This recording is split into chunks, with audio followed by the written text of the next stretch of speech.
எல்லாருக்கும் வணக்கம். இன்னைக்கு ரொம்ப வித்தியாசமான ஒரு படத்துடைய ஸ்டோரி ரிவ்யூ தான் பார்க்க போறோம். படத்துடைய பேரு டார்க் ஜெயிண்ட்ங்க. ஒரு மர்மமான கிராமத்தை காமிக்கிறாங்க. அந்த கிராமத்துல ஒரு சிலை இருக்கு. அந்த சிலை முன்னாடி போய் உங்களுக்கு எதுனா வேணும் அப்படின்ற மாதிரி வேண்டிக்கிட்டா அந்த சிலை உங்களுக்கு கொடுத்துரும். உதாரணத்துக்கு உங்களுக்கு தங்கம் வேணும்னு கேட்டா தங்கத்தை கொடுத்துரும், காசு கேட்டா காசு கொடுக்கும். அப்படிப்பட்ட சிலை இப்படி எல்லாம் கொடுக்கறதுக்கு ஒரு காரணம் இருக்குங்க. ஏன்னா அந்த சிலைக்குள்ள ஒரு சாத்தான் இருக்கு. அந்த சாத்தான் வெளியே வரத்துக்காக தான் இப்படி மத்தவங்க மேல ஆசையை தூண்டி விடுது. இப்ப அந்த ஆசையில பலியாகிற ஒரு குடும்பம் அதுல ஆசைப்பட்டு அவங்க அந்த கிராமத்துல செய்யக்கூடாத பல சம்பவங்கள் செய்யறாங்க. அதெல்லாம் என்ன அப்படின்றதுதான் இந்த கதையில விறுவிறுப்பா சொல்லியிருப்பாங்க. ஒரு சின்ன பட்ஜெட் படம் தாங்க.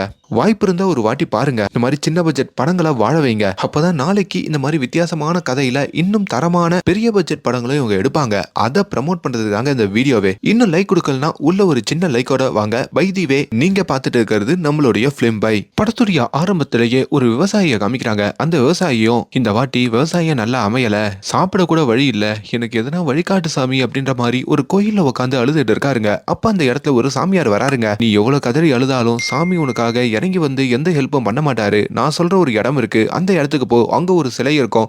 அங்க உன்னோட கஷ்டத்தெல்லாம் சொல்லு. அந்த சிலை உனக்கு உதவி பண்ணும். அந்த உதவியை வாங்கிக்கிட்டு திரும்பி பார்க்காம அங்க இருந்து வந்துரு. அதுதான் உனக்கு நல்லது அப்படின்ற மாதிரி சொல்ல, இப்ப இந்த விவசாயியும் அந்த நபர் சொன்ன இடத்துக்கும் அப்படியே போறாருங்க. நடக்கிறாரு. அங்க ஒரு சின்ன காடு மாதிரி இருக்கு. அந்த இடத்துல அந்த சிலையையும் பாக்குறாரு. அந்த சிலையை பார்த்ததும் மனசுக்குள்ள தனக்கு நெல் மூட்டை வேணும் அப்படின்ற மாதிரியும் வேண்டிக்கிறாருங்க. அப்படி அவர் கண்ணு மூடி கண்ணு திறக்கத்துக்குள்ள அங்க 2 நெல் மூட்டைகள் இருக்கு. இவருக்கும் பெரிய சந்தோஷங்க. இப்ப அந்த நெல் மூட்டையெல்லாம் வீட்டுல எடுத்துட்டு போய் வச்சுட்டு அதுக்கப்புறம் அதை சந்தைக்கு எடுத்துட்டு போயிட்டு விற்கிறாரு. அது மூலயமா அவருக்கு கொஞ்சமா காசு கிடைக்குதுங்க. இந்த விஷயத்த இந்த விவசாயி சும்மா இல்லாம அவர் அப்பா கிட்டையும் சொல்ல, அப்பா அவர் அப்பாவும் இப்படியே டெய்லி வந்து நெல் மூட்டை மட்டுமே கேட்டுட்டு இருந்தா என்ன பிரயோஜனம், நீ பெருசா எதனா கேளு அப்படின்ற மாதிரி சொல்றாரு. பெருசானா என்னப்பா, தங்கம் கேளு அப்படின்ற மாதிரி சொன்னதும் எனக்கு தங்கம் கொடு சாமி அப்படின்ற மாதிரி ஒரு கேட்கிறாருங்க. அப்படி அங்க தங்கம் கிடைக்குது. என்னடா ஒரு பீஸை மட்டும் கேட்டிருக்க, இன்னும் நிறைய வேணும்னு கேள்றா அப்படின்ற மாதிரி சொன்னதும் விவசாயியும் அதபடி நிறைய வேணும்ன்ற மாதிரி கேட்கிறாருங்க. கண்ணை திறந்தா அங்க நிறைய தங்க காசுகள் இருக்குங்க. இப்ப அந்த விவசாயியும் அந்த தங்க காசுகளை எடுக்கலான்னு போறாரு. ஆனா அதுக்குள்ள அந்த தங்க காசு எல்லாம் அங்க மறைஞ்சிடுது. இவருக்கும் அங்க ஒன்னும் புரியல. அப்பதான் அந்த சிலைக்குள்ள இருந்து ஒரு வாய்ஸ் கேக்குதுங்க.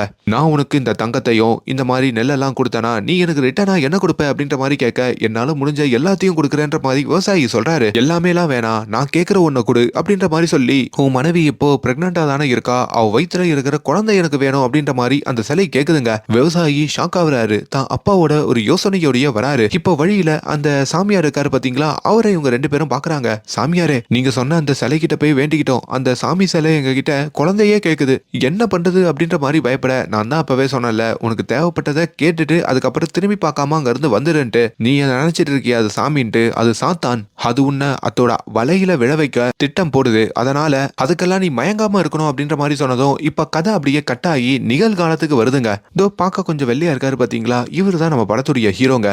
அவரு தன்னுடைய நண்பன் அமுதன் கிட்டையும் பேசிக்கிட்டு இருக்காரு. நம்ம ஹீரோ ஒரு பெரிய ஏழ்மையில சிக்கிருப்பாரு. அமுதன் கிட்ட தான் கொஞ்சம் கடன் வாங்கியிருப்பாரு. இப்போ அமுதனும் நம்ம ஹீரோ கிட்ட அந்த கடனை திருப்பி கேட்டு வராருங்க. ஆனா ஹீரோ, கொஞ்சம் எனக்கு அவகாசம் கொடு, எனக்கு ஊர்ல எங்க தாத்தாவோட பரம்பரை சொத்து இருக்கு, அது வித்தாச்சு உன் கடனை உனக்கு கொடுக்குறேன் அப்படின்ற மாதிரி சொல்ல, அமுதன் ஒரு நல்ல நண்பன் அப்படின்றதுனால ஹீரோடைய பேச்சம் கேட்டுக்கிட்டு இப்ப தான் வீடு திரும்புறாங்க. இப்போ அமுதனுடைய மனைவி அங்க காட்டுறாங்க. அவங்களும் உங்க நண்பன் கிட்ட கொடுத்த காசை திரும்பி வாங்கிட்டீங்களான்ற மாதிரி வந்து கேட்க, இல்லம்மா, அவன் கொஞ்ச நாள் பொறுத்து கொடுக்குறேன் அப்படின்ற மாதிரி சொல்லியிருக்கான். கொடுத்த காசை கூட உடனே வாங்க மாட்டீங்களா, இப்படி கொஞ்ச நாள்னு எவ்வளவு நாள் தான் வெயிட் பண்ணிட்டு இருக்க போறீங்க அப்படின்னு பயங்கரமா அமுதனை போட்டு அவங்க மனைவி கத்திக்கிட்டு இருக்க, இப்ப எதுக்கு இப்படி பணவெறி பிடிச்சு அலையிற, அவன் கொடுத்த காசை திருப்பி கொடுத்துருவான், கொஞ்ச நாள் மட்டும் வெயிட் பண்ணுன்னு சொல்ல, கட் பண்ணா இன்னொரு பக்கம் நம்ம ஹீரோவுடைய மனைவி ஹீரோயினை காட்டுறாங்க. நம்ம ஹீரோயின் இருக்காங்க பாத்தீங்களா, அவங்க இப்போ முழுகாம இருப்பாங்க. ஆனா அந்த தகவல் அவங்க கணவரான ஹீரோ கிட்ட சொல்லியிருக்க மாட்டாங்க.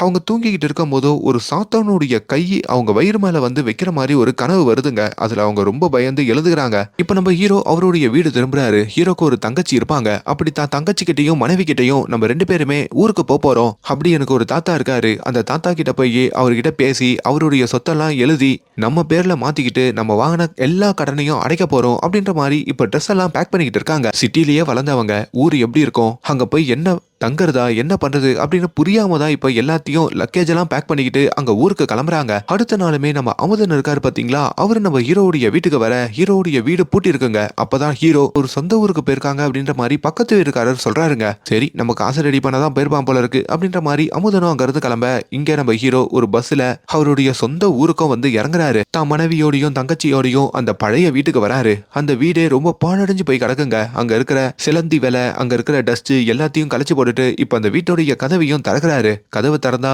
இன்னும் அந்த வயசான தாத்தா இருக்காரு பாத்தீங்களா, ஹீரோ தாத்தா, அவர் அந்த வீட்டுல உசுரோட தான் இருக்காரு போல. அதே வேலையில தான் அந்த வீட்டுக்கு வந்ததும் ஹீரோயினுக்கு மயக்கம் வருதுங்க. அப்பதான் என்னாச்சுன்னு பார்க்கும் போதோ ஹீரோயின் பிரெக்னண்டா இருக்காங்க அப்படின்ற மாதிரியும் தெரிய வருது. இந்த தகவலை எதுக்காக என்கிட்ட எவ்வளவு நாள் சொல்லாம இருந்த மாதிரி ஹீரோவும் அவங்க தங்கச்சியும் கேட்க, இங்க வந்ததும் சொல்லலான்னு வெயிட் பண்ண, இதானே நீங்க பிறந்து வளர்ந்த வீடு, அதான் இங்க வந்ததும் சொல்றேன் அப்படின்ற மாதிரியும் அவங்க சொல்றாங்க. இப்போ ஹீரோ அப்படியே உள்ள வந்து தான் தாத்தாவை பாக்குறாரு. தாத்தா படுக்கையில தாங்க இருக்காரு. பேச்சு மூச்சே இல்லாம அப்படியே ஒரு செவுத்தையே பார்த்துட்டு இருக்காருங்க. இவங்களுக்கும் பாக்குறதுக்கு ஒரு மாதிரி வியர்டா இருக்குங்க. தாத்தா நான் தான் உன்னோட பேரன், சின்ன வயசுல போனேனே ஞாபகம் இருக்கா அப்படின்ற மாதிரிலாம் கேட்க அவருக்கு எதுவுமே ஞாபகம் இல்ல போல இருக்குங்க. அப்படியே பார்த்துக்கிட்டு மட்டும் தான் இருக்காரு. இன்னொரு பக்கம் இந்த தாத்தா இருக்காரு பாத்தீங்களா, அவர் அந்த உள்ளூர்ல பாத்துக்கிறதுக்குன்னு ஒரு ஆள் இருப்பாருங்க. அவர்கிட்ட நம்ம ஹீரோ வந்து பேசுறாரு. தாத்தா பேசவே மாட்டாரு. எதனா சாப்பிட கொடுத்தா கூட சாப்பிட மாட்டாருன்ற மாதிரி சொல்ல, அவர் அப்படிதான் சார், எதை கொடுத்தாலும் சாப்பிட மாட்டாரு, அவர் அப்படியே இருந்துப்பாரு சார், நீங்க அவரை டிஸ்டர்ப் பண்ணாம இந்த வீட்டுல இருந்துக்கோங்க, உங்களோட ரிஜிஸ்ட்ரேஷன்லாம் ஓவர் ஆயிடுச்சுன்னா அதுக்கப்புறம் ஒரு நல்ல பார்ட்டியா பார்த்து இந்த வீட்டை வித்துருங்க அப்படின்ற மாதிரியும் சொல்ல, இப்ப இந்த வீட்டை இவங்க எல்லாரும் சேர்ந்து கிளீன் பண்ணி பெருக்கி சுத்தப்படுத்திட்டு அந்த இடத்துல ஒரு ரூம்லயும் படுத்து தூங்கிட்டு இருக்காங்க. அப்ப ஜன்னல்ல இருந்து இவங்களை யாரோ வாட்ச் பண்ற மாதிரி அங்க தோணுதுங்க. இப்ப நம்ம ஹீரோவும் அவங்க தங்கச்சியும் அப்படியே அந்த ஊரை சுத்தி பார்த்துட்டு வரதா சொல்லி அந்த வீட்டுல இருந்து கிளம்ப, இப்போ ஹீரோயின் மட்டும் தான் வீட்டுல தனியா இருக்காங்க. அவங்க தாத்தா கிட்ட வந்து சாப்பிட்டீங்களா, எதனா சமைக்கவான்ற மாதிரிலாம் கேக்குறாங்க. அப்பயும் அந்த தாத்தா எந்த ஒரு பதிலும் சொல்லலங்க. ஹீரோ தங்கச்சி ஒரு ஆத்தங்கரையோர வந்து நின்று வேடிக்கை பார்த்துட்டு இருக்க அந்த இடத்துல ஒரு நபர் வராங்க. அவன் இந்த தங்கச்சியுடைய காதலன் போல, ரொம்ப நாளா ஒன் சைடா லவ் பண்ணுவான் போல. உன்கிட்ட இருந்து நிம்மதியா இருக்கிறதுக்கு தான் ஊருக்கு வந்தேன், நீ என்னன்னா எங்க ஊருக்கும் வந்துட்டியா அப்படின்ற மாதிரி கேட்க, உன்னை மிஸ் பண்ணி என்னால தனியா இருக்க முடியல, அதனால தான் உன்னை தேடி வந்தேன், அது இல்லாம உன்னை ஒரு பெரிய ஆபத்துல இருந்தோ காப்பாத்த வந்தேன் அப்படின்ற மாதிரி அவர் சொல்றாரு. இவங்க என்ன ஆபத்துன்னு கேட்கறதுக்கு முன்னாடியே அவன் அங்க ஆத்துல தள்ளி விட்டுட்டு இவங்க வேகமா வீட்டுக்கு வந்துடுறாங்க. இப்ப வீட்டுல இவங்க 3 பேரும் உட்காந்து சாப்பிட்டுட்டு இருக்க அங்க தாத்தா சாப்பிடாம இருக்காருல, சரி அவருக்கு சாப்பாடு போட்டு ஹீரோ கொண்டு போய் கொடுக்கலான்னு பாக்குறாருங்க. ஆனா சாப்பாடு கொடுத்தா கூட அவரு சாப்பிட மாட்டாரு. அமுதன் அவருடைய வீட்டுல இருக்கும் போதோ அவரோட மனைவி நாளுக்கு நாள் சண்டை போட்டுக்கிட்டே இருக்காங்க. உன் ஃப்ரெண்டு ஊருக்கு போய் கிட்டத்தட்ட ஒரு வாரம் ஆக போகுது, இன்னும் அவன் காசை திருப்பி கொடுக்கல, அவன் உன்னை ஏமாத்திக்கிட்டு இருக்கான், நீயும் ஏமாந்துகிட்டு இருக்க, ஒழுங்கு மரியாதையா அவனுடைய ஊருக்கு போயிட்டு நம்ம காசை நீ வாங்கிட்டு வா அப்படின்ற மாதிரி ரொம்ப நச்சரிக்கிறாங்க.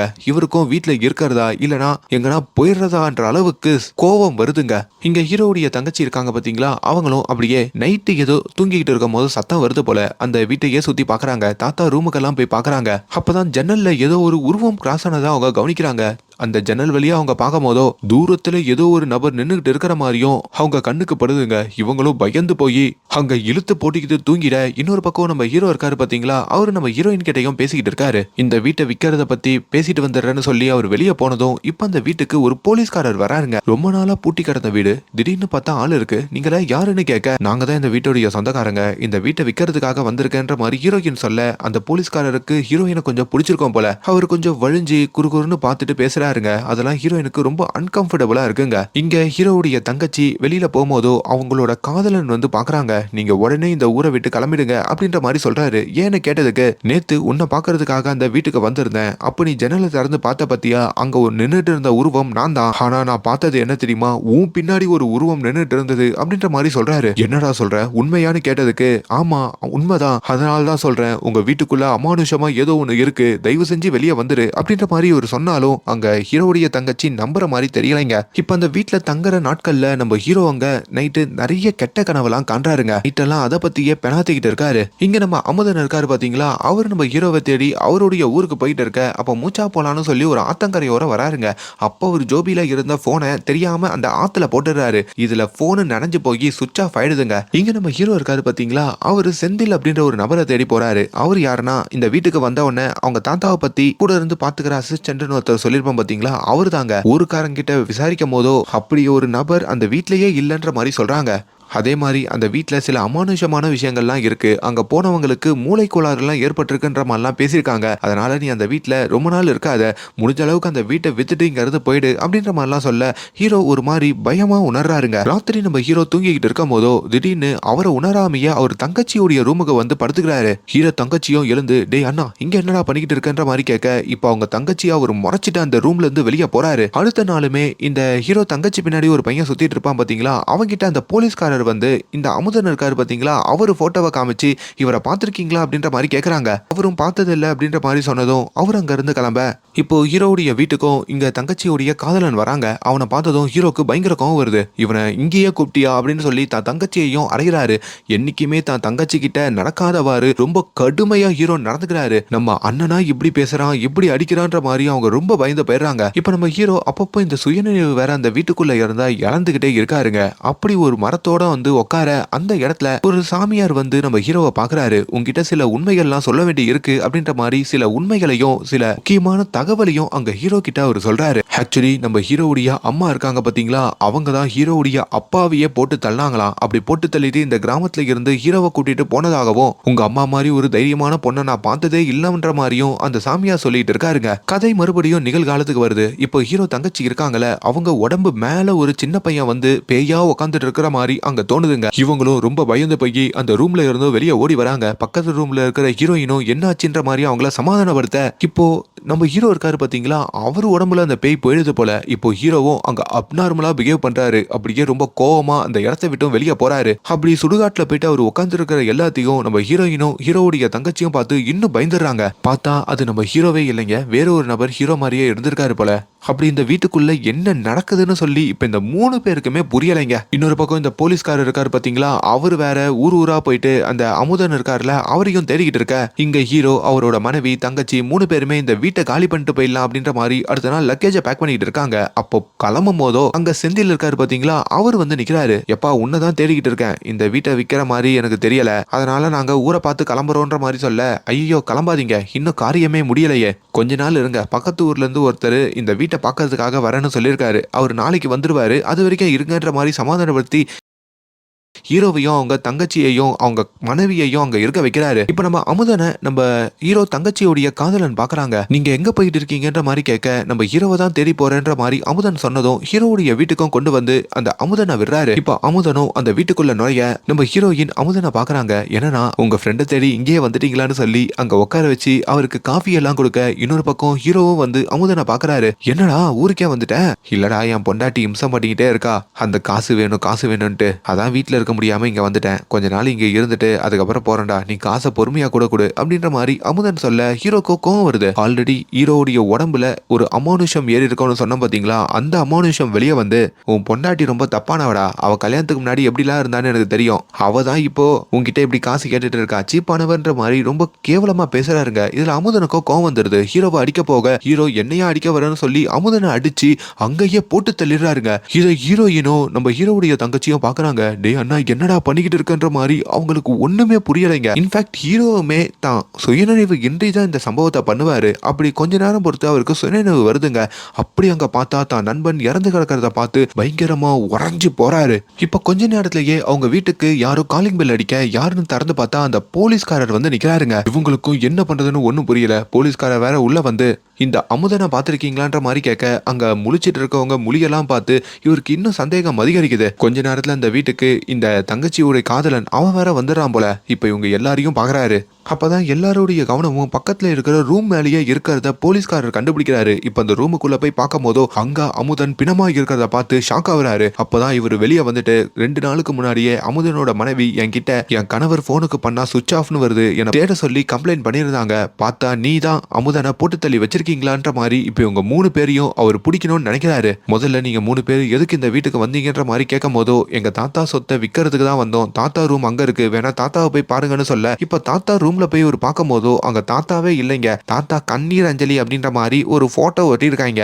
அப்போ ஆல்ரெடி போய் சேர்ந்த தாத்தாவை தான் இவங்க தாத்தான்னு நம்பி ஒரு பேயோட இவ்வளவு நாள் பேசியிருக்காங்க போல. அதையும் இப்ப தெரிஞ்சுக்கிட்டு 3 பேரும் ஷாக்காவ இப்ப அந்த போலீஸ்காரர்கிட்டயும் இந்த வீடு பேய் வீடு, இந்த வீட்டை விட்டு எல்லாருமே வெளியே போயிடலாம், வாங்க வாங்கன்னு கூப்பிடுறாங்க. போலீஸ்காரர் நம்புற மாதிரி தெரியல. நீங்க 3 பேருமே இப்போ ஜெயிலுக்கு போறீங்கன்ற மாதிரி சொல்ல, இப்போ நீங்க ஜெயிலுக்கு போகாம இருக்கணும்னா சில அட்ஜஸ்ட்மெண்ட்ஸ் தேவைப்படுது, பண்றீங்களான்ற மாதிரியும் கேட்கிறாரு. என்ன அட்ஜஸ்ட்மெண்ட்ஸ் அப்படின்ற மாதிரி கேட்கும் போதோ அங்க நம்ம ஹீரோவுடைய மனைவி இருக்காங்க பாத்தீங்களா, அவங்க கொஞ்ச நேரத்துக்கு என் கூட அட்ஜஸ்ட் பண்ணி ஒன்னா இருக்கணும், அப்படி அனுப்புனா நான் உங்க எல்லாரையும் விட்டுறேன்ற மாதிரி அவர் சொல்ல ஹீரோக்கும் பயங்கர கோவம் வருதுங்க. அந்த கோவத்துல அந்த போலீஸ்காரருக்கும் ஹீரோக்கும் இடையில ஒரு சின்ன சண்டையே வெடிக்குது. இப்ப மறுபடியும் ஹீரோவுடைய உடம்புக்குள்ள ஒரு அமானுஷம் பூருதுங்க. அப்படி அந்த போலீஸ்காரரை போட்டு ஹீரோ வெள்ளுன்னு வெளுக்கிறாரு. ஒரு கட்டத்துல அந்த போலீஸ்காரரோட கதையையும் முடிக்கிறாரு.